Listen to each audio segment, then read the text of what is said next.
Hey everybody, we are headed to the Home Depot to pick up a new heating zone valve head for my furnace. Now, we moved here 14 years ago, I think, and at that point, my furnace was already at least 40 years old. But let me tell you, it is a workhorse of an old furnace. It hardly gives us any trouble. One of the issues that we've had is every now and then one of the zones will stop working. Like the furnace will be working, most of the heat will work, but maybe just like the third floor is icy cold, or just the studio doesn't work. And it's these valves that stop actuating and letting the water into that zone. It's not a big deal, and it's actually just the head on top of the valve that goes bad. Typically when this happens to a zone every couple of years, I will call the HVAC guy and pay him like $300 to fix it.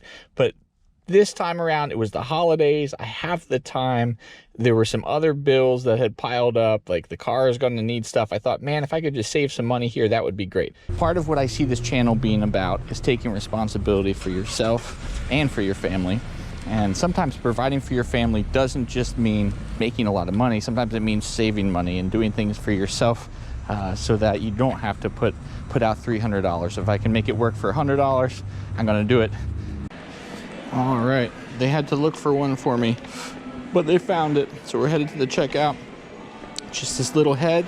It's got 3 wire connections, and it's just gonna twist onto the valve to replace it. Now, the first thing that you want to do, no matter what appliance you're working on, whether it's the furnace or the hot water heater or the washer, dryer, dishwasher, you always want to turn the power off to them first. My furnace has this box with this arm that you pull down and it turns off power to the furnace. So power is off on the whole unit. Sometimes it'll look just like a light switch with the newer ones, or you might have to turn off the breaker at the box. But typically there's some type of box or switch closer to the furnace. Let's start the job. Remember, the first thing that we did, we turned off power to the furnace. The second thing that I'm going to do, just so I remember what the color order is for the wires, I'm just going to snap a picture with my phone.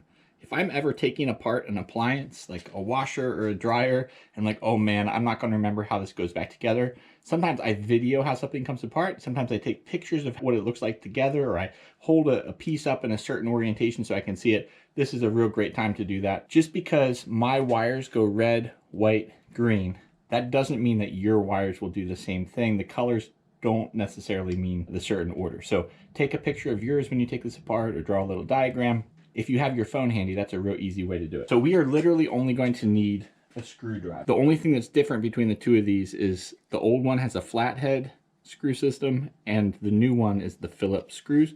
So I have this handy little screwdriver that's got both on it. I'm going to take the wires off.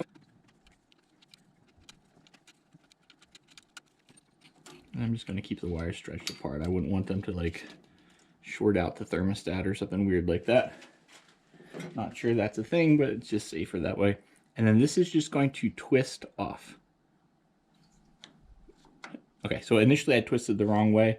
It twists to the right. I thought that it would be lefty-loosey, righty-tighty, because that's normally how things are. But then look, it just pops off like this. It's these screws that fit into keyholes. I'll try to get a picture of the top of that for you. Yeah, so you put the new one back on into those keyholes and turn the opposite direction. It clicks into place. And I already forget the order of the wires, so I'm going to look back at my picture. Red on top, white in the middle, green on the bottom.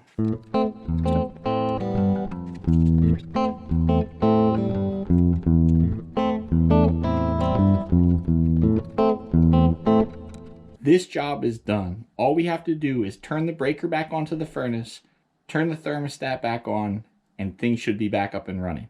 If you don't feel comfortable doing this at home, please don't do it. I am not an HVAC expert. This is one thing that I certainly feel comfortable doing because all it takes is a screwdriver and twisting with the hand. I'm happy that after paying an HVAC guy hundreds of dollars to do that in the past, I could just run to the Home Depot and pop the new one on. Your furnace might not look like mine, but if you have heads like this, I think that you can do this.